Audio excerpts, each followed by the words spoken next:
The private dining room at Le Bernardin fell silent when Jin contradicted her husband for the third time that evening. Every man at the table understood what this meant. The Korean mafia boss's wife had crossed a line that couldn't be uncrossed. Again.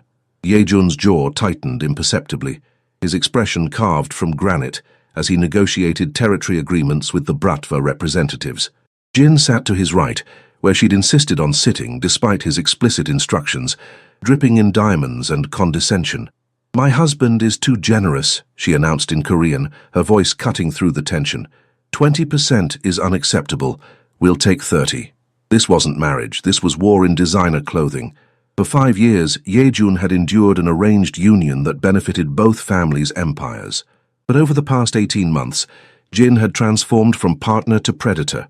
She countermanded his orders, challenged him publicly. Her family wanted her to take everything he'd built. Tonight would change everything.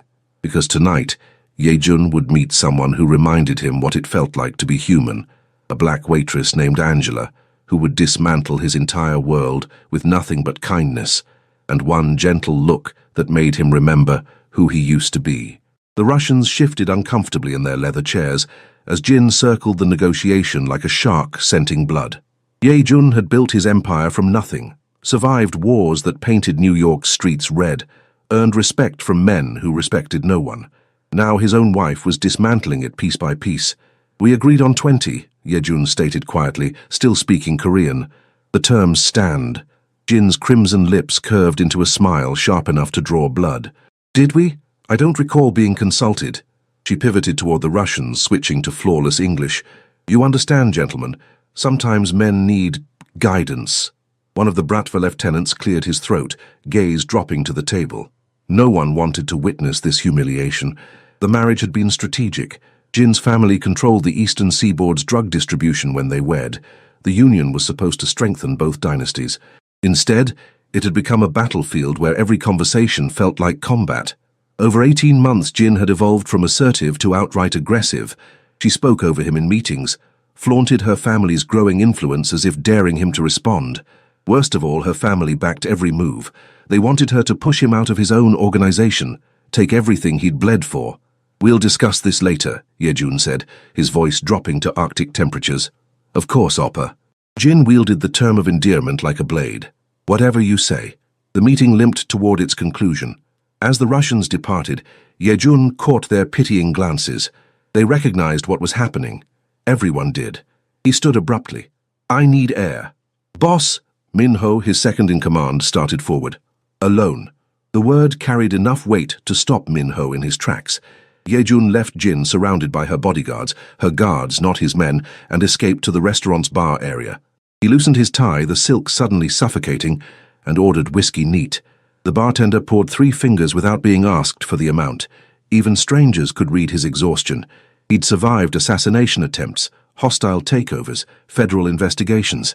But his own wife was succeeding where his enemies had failed, destroying him from the inside out, eroding the foundation of everything he'd built with her family's backing. "Excuse me, sir." The voice was soft, genuinely warm in a way Yejun hadn't heard in years. He glanced up.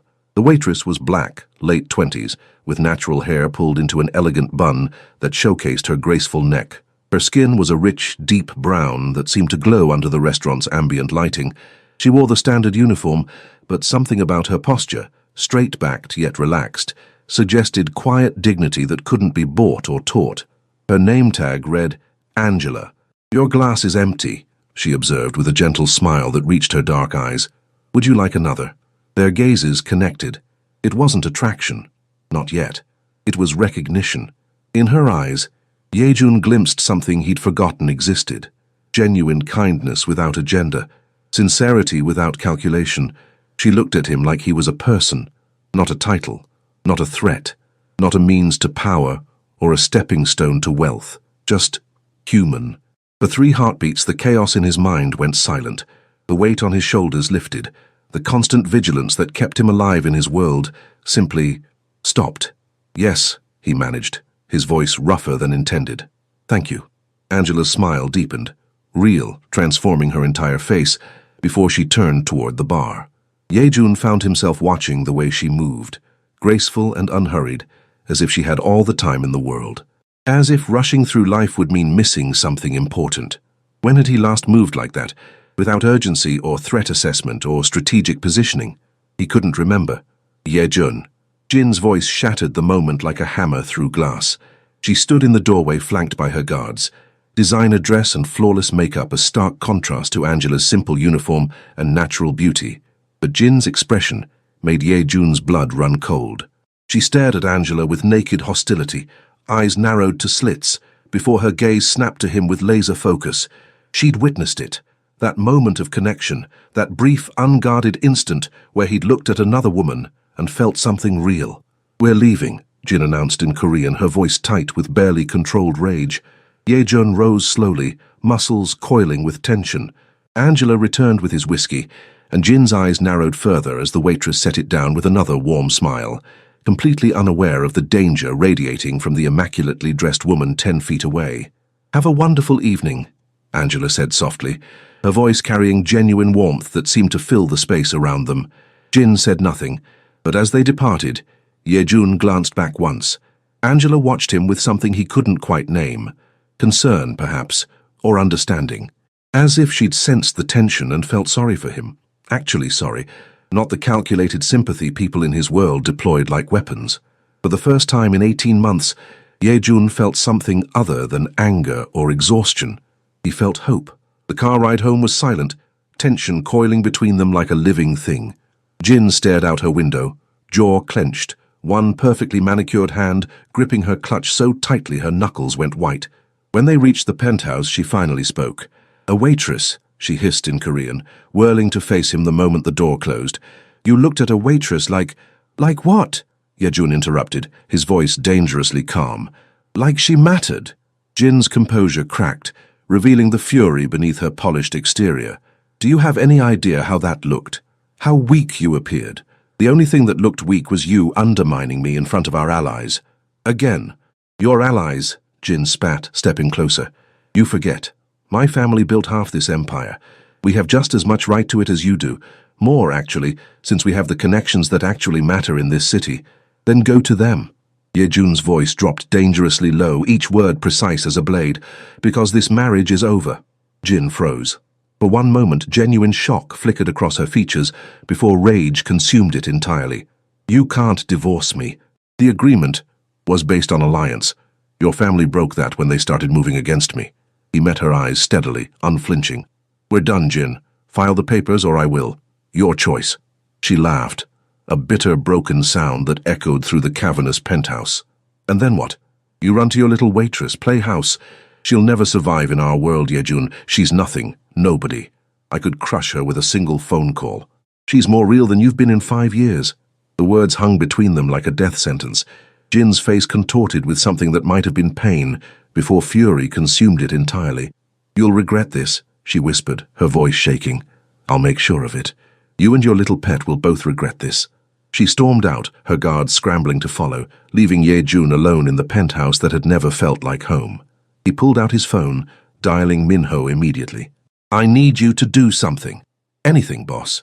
Find out everything about the waitress from Le Bernardin, Angela, full background, and put discreet protection on her immediately. Round the clock. I don't want anyone from Jin's family within 100 feet of her." Minho paused, choosing his words carefully. "Boss, are you sure about this?" Ye-jun looked out at the New York skyline, glittering and cold. "I've never been more certain of anything in my life." 3 days later, Ye-jun returned to Le Bernardin, alone. Minho had raised an eyebrow but said nothing.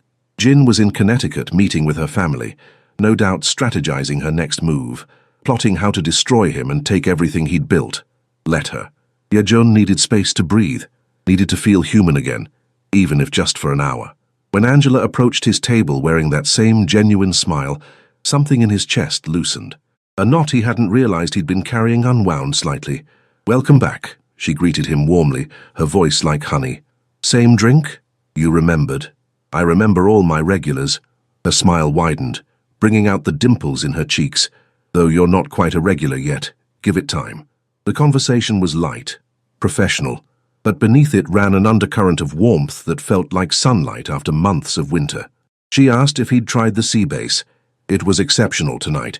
Mentioned the pastry chef had created something new that was getting rave reviews. Small talk that somehow felt profound because it was real, unscripted, without agenda. Over the next 2 weeks, Yejun found excuses to return. Always alone. Always sitting in Angela's section. They spoke in fragments. Weather, menu items, her recommendations, his preferences. Meaningless pleasantries that somehow felt more significant than any business negotiation.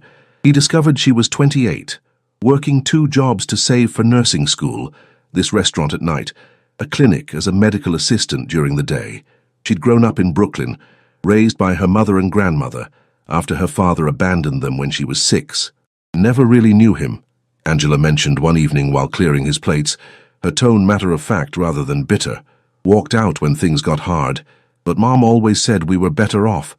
That real family is who shows up, not who shares your blood. Who chooses you, not who's stuck with you by genetics. The words echoed in Yejun's mind long after she'd walked away. His family had arranged his marriage, decided his path before he'd had a chance to consider alternatives. He'd accepted it as duty, as honor, as the price of the life he'd chosen. But Jin's family wasn't showing up. They were staging a coup, and Jin herself had stopped being his partner years ago. Now she was just his enemy wearing his ring. On a rainy Tuesday in October, everything shifted. Yejun arrived late after a disastrous meeting. One of his distribution networks had been hit, professionally, cleanly. Jin's family's signature. A message written in lost revenue and dead bodies. We don't need you anymore, you're obsolete. Exhaustion and fury warred within him as he slumped into his usual booth. His shirt was wrinkled, tie loosened. For once, he didn't care about appearances. Angela took one look at his face and set down water alongside his whiskey without being asked. "Rough day?" she asked gently, her dark eyes soft with concern. "You could say that." She lingered, just a moment longer than professional necessity demanded. "I don't know what you do for work, but I can tell it's heavy. The kind of thing that sits on your shoulders even when you're not there." She paused, then added quietly, "Just remember to breathe through it, whatever it is. Holding your breath won't make it hurt less." Their gazes locked. That same electric recognition, but deeper now, more intense. Yejun realized with startling clarity he was falling for her. It was absurd, impossible. She was a waitress saving for nursing school. He was a crime lord with blood on his hands. She represented everything innocent and good. He embodied everything dangerous and corrupt. She talked about healing people. He'd spent 20 years hurting them. But when she looked at him, he felt human again, felt like the person he'd been at 19, before his father's death had thrown him into this world, before duty and honor and family obligation had consumed everything soft in him. "Angela," he said before logic could intervene, "would you have coffee with me, outside of here?" Her eyes widened. Surprise flickered across her features, followed by something that might have been pleasure before caution dampened it. Silence stretched between them for several heartbeats. "I don't even know your name," she finally whispered. "Yejun."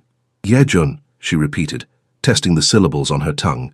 Then, quietly, "I probably shouldn't. I saw your wedding ring, and your wife that first night. She looked at me like she wanted me erased from existence. That marriage is over. It's been over for a long time, we just haven't filed the papers yet. That's what they all say." But her tone was gentle, not accusatory. "I know how it sounds." Yejun leaned forward, keeping his voice low. "But I've never done this before. Never looked at another woman during my marriage, as broken as it is. There's something about you, Angela. Something real. And I haven't felt anything real in so long I'd forgotten what it was like." Another pause, weighted with possibility. "I should walk away," she murmured. "Every instinct says this is a terrible idea.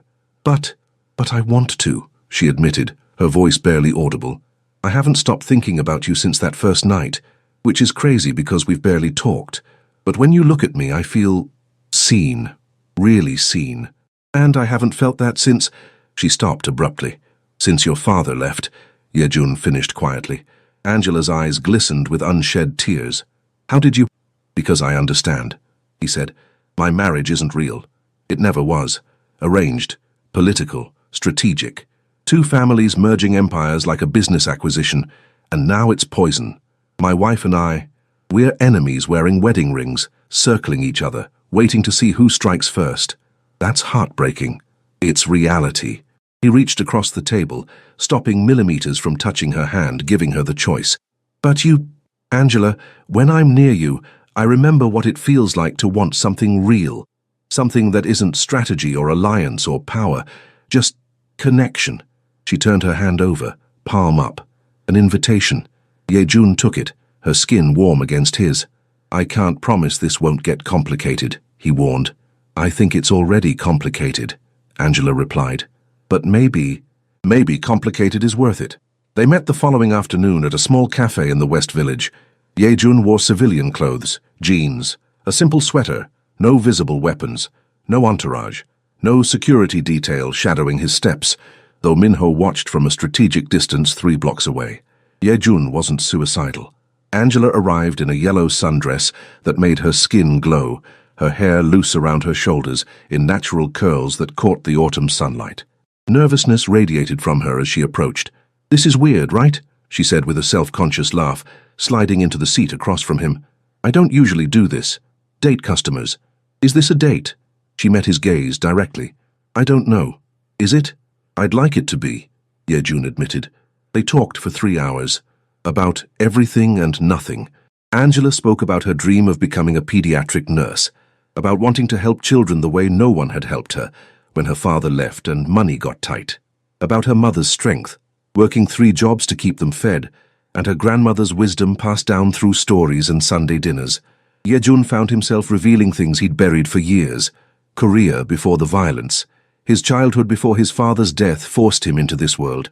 The person he'd wanted to become. An architect, maybe. Designing buildings instead of criminal empires, before blood and loyalty consumed everything. "You could still be that person," Angela insisted. "It's not too late to choose differently. You don't understand what my life is, what I've done." "Maybe not, but I know what I see." She reached across the table, covering his hand with hers. "I see someone exhausted from fighting. Someone who wants peace but doesn't know how to find it. Someone who's good underneath all the armor. I'm not good, Angela. I've hurt people, killed people. Everyone's good underneath," she countered softly. "They just forget sometimes, or bury it so deep they can't find it anymore." He kissed her then, couldn't help it, leaned across the small table and pressed his lips to hers, soft and tentative, half expecting her to pull away. She didn't. She kissed him back, her hand coming up to cup his jaw, and it was sweet and devastating and felt like coming home after a lifetime of wandering. When they finally broke apart, Angela smiled. Definitely a date. They began meeting in secret after that day at the cafe. Yejun couldn't stay away. For 3 weeks they carved out stolen moments in the spaces between his obligations. Coffee shops in Brooklyn where no one from his world would ever venture. Early morning walks through Prospect Park before the city fully woke. A jazz club in Harlem where the music was loud enough to drown out conversation, but being together was enough. He told her fragments of truth, that he worked in import-export, that his marriage was ending, that his life was dangerously complicated. Angela didn't push for details. She seemed to understand instinctively that there were things he couldn't say, doors he couldn't open, without putting her in danger. What they shared instead was simpler, purer, laughter and stories and dreams. "Why nursing?" Yejun asked one morning as they walked through the park, autumn leaves crunching beneath their feet. "My grandmother," Angela said. "She got sick when I was 15. Cancer. The nurses who took care of her, they were angels. They didn't just treat her body. They saw her, heard her stories, made her feel human when everything else made her feel like a diagnosis." She paused, her voice softening. "I want to be that for someone. Want to see people when everyone else just sees symptoms." Yejun squeezed her hand. "You're already that. You saw me when everyone else just sees a title." "What title?" Angela asked, curiosity lighting her features. "Doesn't matter." He pulled her closer. "That's not who I am with you." The physical attraction between them grew with each meeting. The way Angela's breath caught when he brushed her hair back from her face. How Yejun's pulse raced when she laughed, the sound unguarded and genuine. The electricity that sparked whenever their hands touched. One evening, after dinner at a small Ethiopian restaurant in the Bronx, Yejun walked Angela to her apartment building in Brooklyn. They stood on the stoop, neither wanting the night to end. "I should go inside," Angela whispered, but she didn't move. "You should," Yejun agreed, but he didn't step back. She rose on her toes, kissing him softly. What started gentle deepened into something more urgent, more desperate. Yejun's hands found her waist, pulling her closer, and Angela's fingers tangled in his hair. When they finally broke apart, both breathing hard, Angela rested her forehead against his. "I'm falling for you." she admitted quietly. "And it terrifies me." "Why?" "Because I don't really know you. I don't know your world, or what you do, or why you always look over your shoulder like someone might attack at any moment." She pulled back, meeting his eyes. "But I know how you make me feel, safe, seen, valued, and I don't want to lose that." "You won't," Yejun promised, knowing he shouldn't. Knowing that promises meant nothing in his world, that safety was an illusion, that loving him put her in danger every moment. But he said it anyway, because with Angela, he wanted to be the man who could keep promises, who could offer safety instead of threat. They kissed again, softer this time, and Yejun finally forced himself to step back. "Go inside," he murmured. "I'll wait until you're safely in." Angela smiled, squeezing his hand once more before disappearing into her building. Yejun waited until he saw a light turn on in a fourth-floor window, her apartment according to Minho's report, before walking to where his car was parked 3 blocks away. His phone buzzed. "Minho, we have a problem." Yejun's entire body tensed. "What kind of problem?" "Jin knows everything. Where you've been going, who you've been seeing. She has photos, boss, lots of them." "How long has she known?" "At least a week, maybe longer." Yejun closed his eyes, leaning against his car. He'd been careful, but clearly not careful enough. Jin had resources, eyes everywhere. Of course she'd found out. What's she planning? No idea. But nothing good. Double Angela's protection. "I want someone on her building 24/7. And Minho, tell them to be ready for anything." "Already done, boss." 2 days later, Jin made her move. An invitation arrived for Angela, hand-delivered to the restaurant, embossed with gold lettering, a charity gala benefiting children's hospitals. Black tie, open bar, $500 per plate. But Angela wasn't invited as a guest. She was invited as hired staff. Extra serving help needed for the evening. Generous pay offered, all tips included. Yejun didn't know about it until he arrived at the Pierre Hotel's ballroom that evening, a gala Jin had organized, ostensibly for charity, actually to demonstrate her power and connections. Every major player in their world was there, and there, across the ballroom, wearing a server's uniform and carrying a tray of champagne glasses, was Angela. Their eyes met. Confusion and discomfort flickered across her features. Jin materialized at his elbow, dripping in diamonds that probably cost more than Angela's annual salary. "Surprised?" she purred in Korean, her voice venomous honey. "I thought she could use the extra income. Nursing school is expensive after all. I'm just being helpful." "What are you doing?" "Nothing." Jin's smile could cut glass. "Just ensuring everyone understands where they belong. Social hierarchy exists for a reason, Jagia." The evening was torture.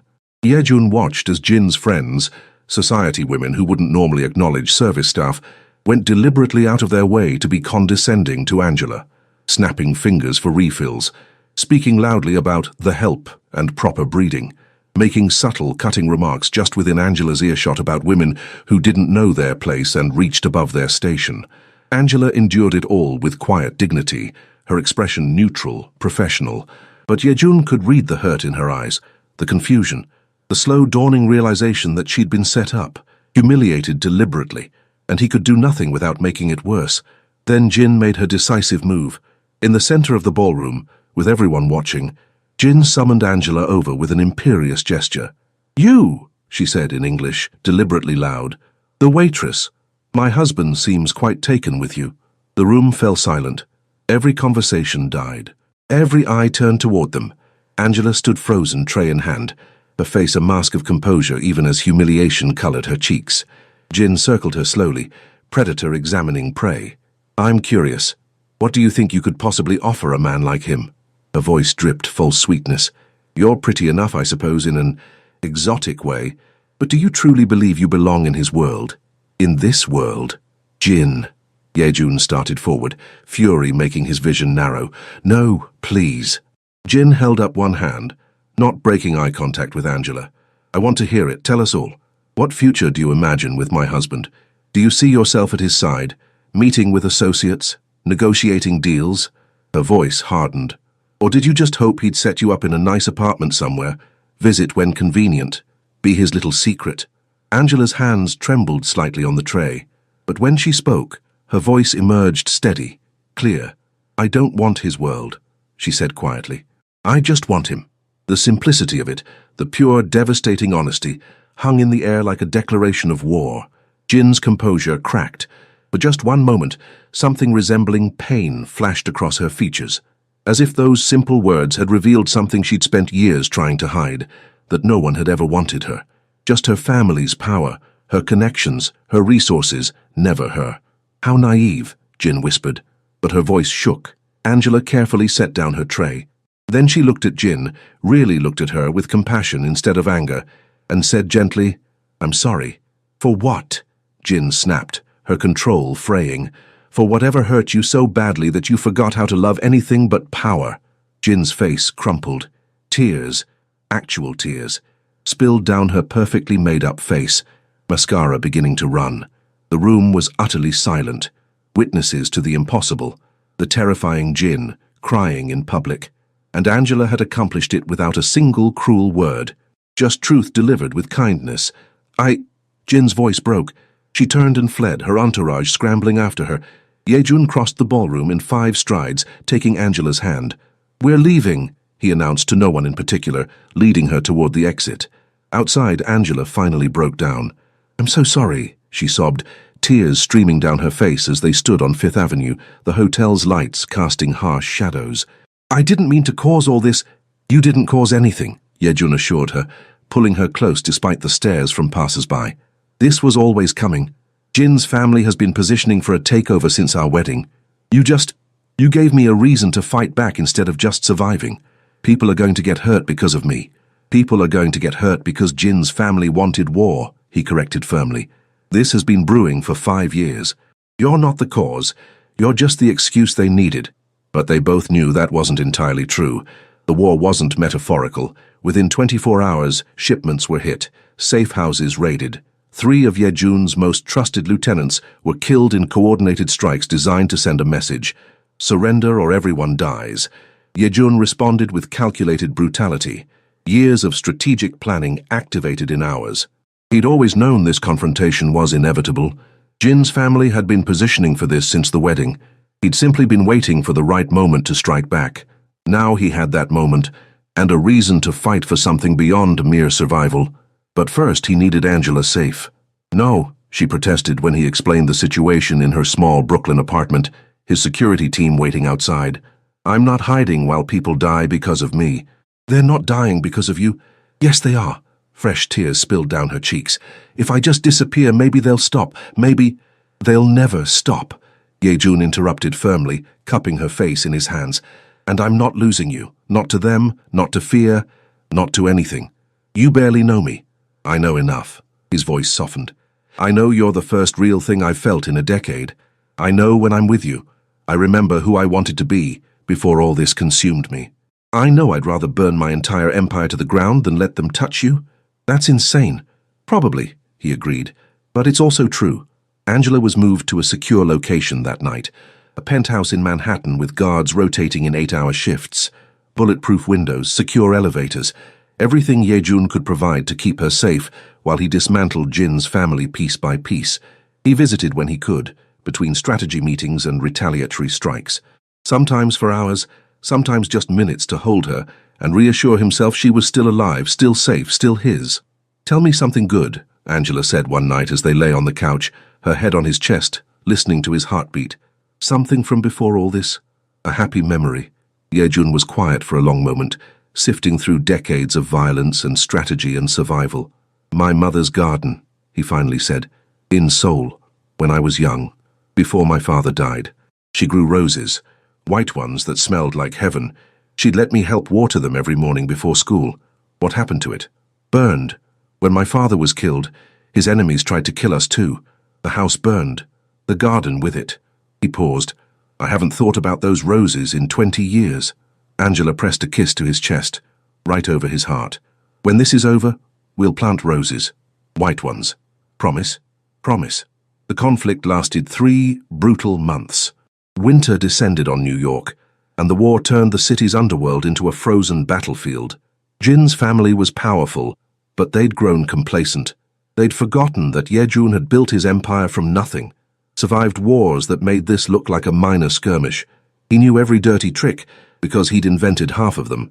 He systematically dismantled their operations, cut their supply lines, turn their allies against them with evidence of betrayal and double-dealing carefully curated over years, leaked information to federal authorities about their operations, data that destroyed them without touching his own organization.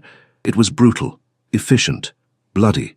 But Ye-jun made sure Angela remained untouched, protected, separate from the violence that consumed everything else. "How many?" she asked one night when he arrived at the penthouse with blood on his shirt, not his own. "How many what?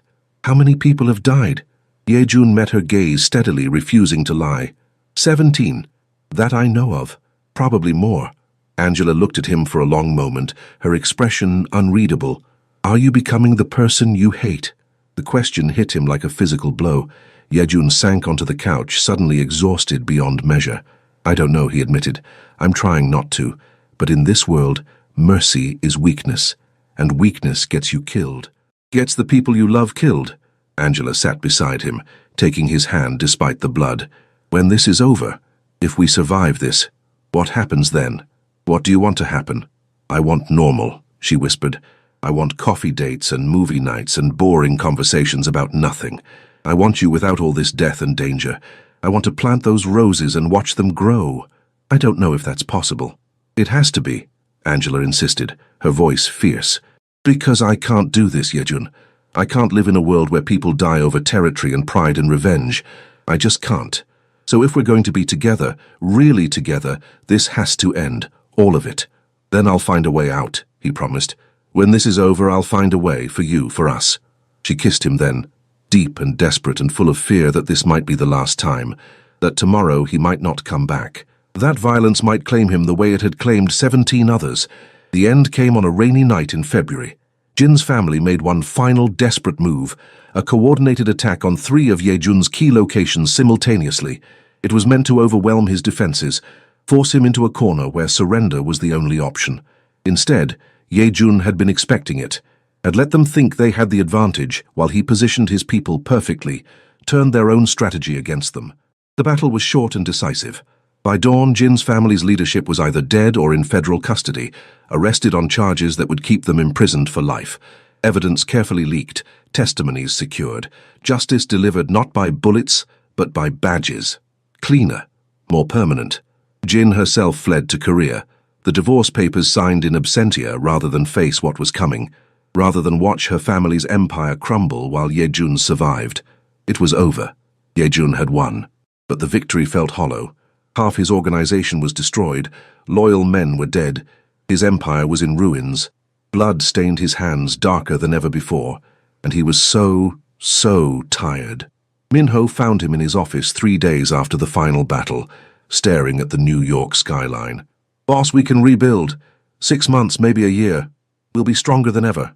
"No," Ye-jun said quietly. "Boss, I'm done, Min-ho. Find someone else. Someone who actually wants this life." "What are you talking about? Where will you go?" Ye-jun looked at the duffel bag by the door. Everything he actually cared about fit in one bag. Everything else was just weight.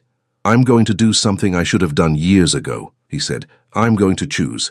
Ye-jun found Angela at her mother's apartment in Brooklyn 3 days after the war ended. She opened the door in pajamas, her hair a beautiful mess, eyes red and swollen from crying. "Ye-jun!" Her voice broke as she threw herself into his arms. He held her tight, burying his face in her hair, breathing her in. Alive. Safe. His. "It's over," he whispered.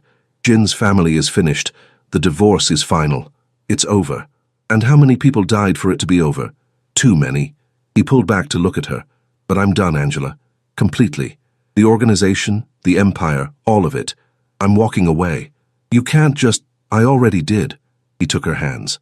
"I have enough money saved, legitimate money, cleaned years ago to start over. Somewhere quiet. Somewhere safe.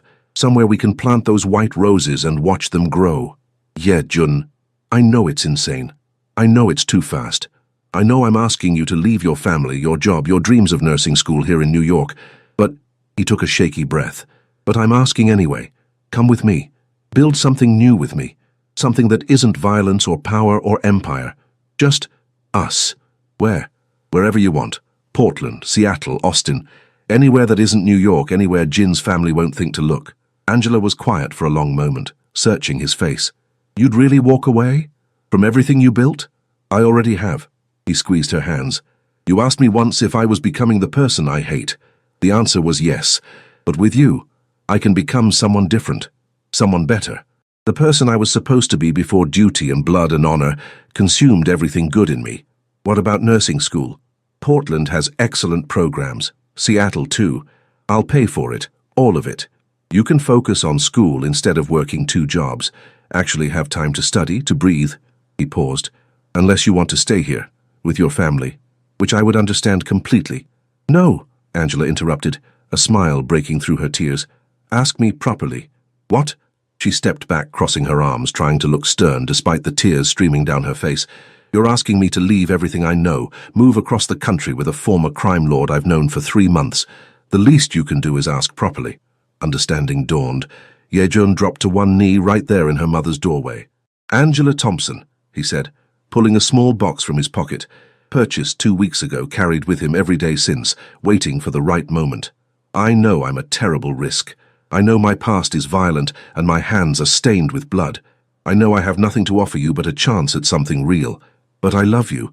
I've loved you since that first night at Le Bernardin, when you looked at me like I was human. Will you take a chance on me? Will you let me spend the rest of my life becoming worthy of you? You're already worthy, Angela whispered, dropping to her knees in front of him. Yes. Yes to Portland or Seattle or anywhere. Yes to roses and nursing school and building something new. Yes to you. He kissed her there on her mother's worn carpet, the ring forgotten in the box, both of them crying and laughing and holding each other like lifelines. Angela's mother appeared in the doorway, tissue in hand, mascara running. I heard everything. You better treat my daughter right, or crime lord or not. You'll answer to me. Yes, ma'am, Yejun said seriously. I promise. Good. She smiled through her tears.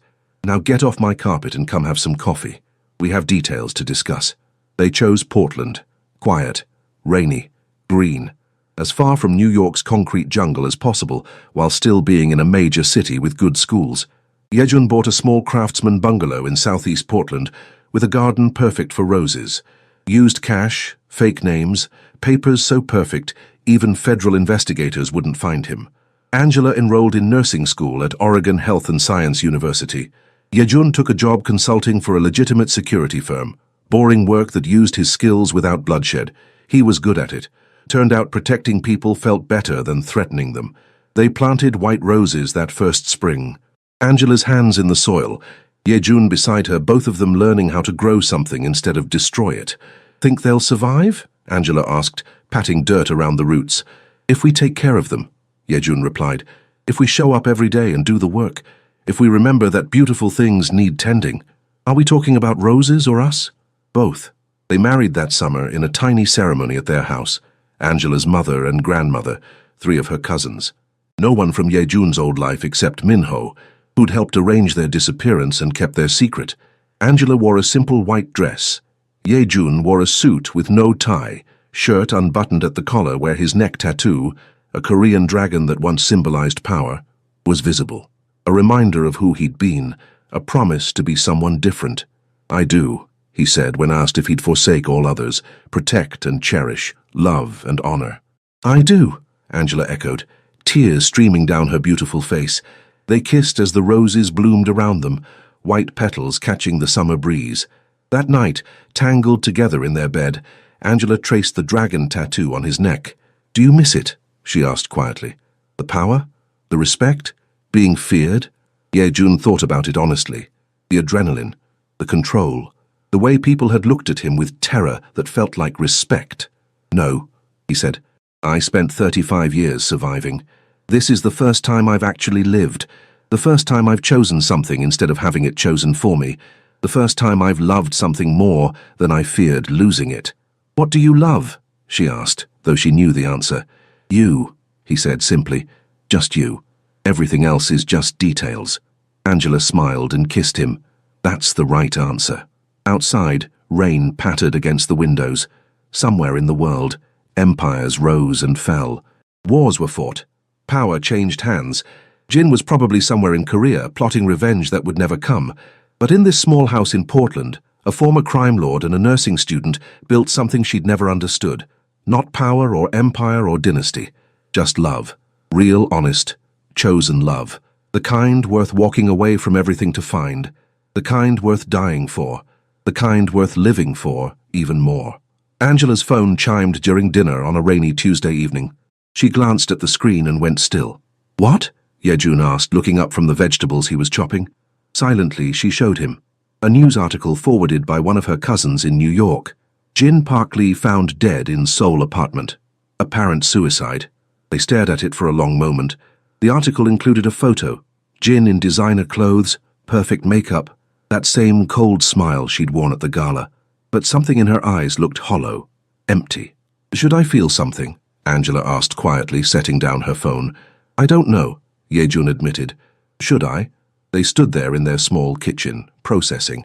Then Angela deleted the notification. She was so trapped, Angela said softly, by her family, her ambition, the person they'd made her become. She couldn't imagine a life that wasn't about power, couldn't see any path forward except the one they'd chosen for her. She couldn't imagine being loved just for who she was, Yejun added. He pulled Angela close, wrapping his arms around her from behind. "I almost ended up the same way, trapped in that life until it killed me, or I became something monstrous." "But you didn't." "No," he agreed, pressing a kiss to her temple. "I found you instead. You showed me there was another way, that choosing love wasn't weakness. It was the bravest thing I could do." Later that night, as they lay in bed listening to rain on the roof, Angela asked, "Your old life, do you miss it? Ever? Even a little?" Yejun thought about it honestly. The power, the fear, the respect that was really just terror, wearing a different mask. "No," he said. "I spent years surviving. This is the first time I've actually lived. The first time I've been happy. Really, truly happy." Angela smiled in the darkness and curled against him. "Me too." Outside, rain continued to fall. The white roses they'd planted grew stronger every year. And somewhere in the world, empires rose and fell. Wars were fought. Power changed hands. But in this small house in Portland, they'd built something Jin never understood. Not power or empire or legacy, just love. Pure, simple, chosen love. And it was everything.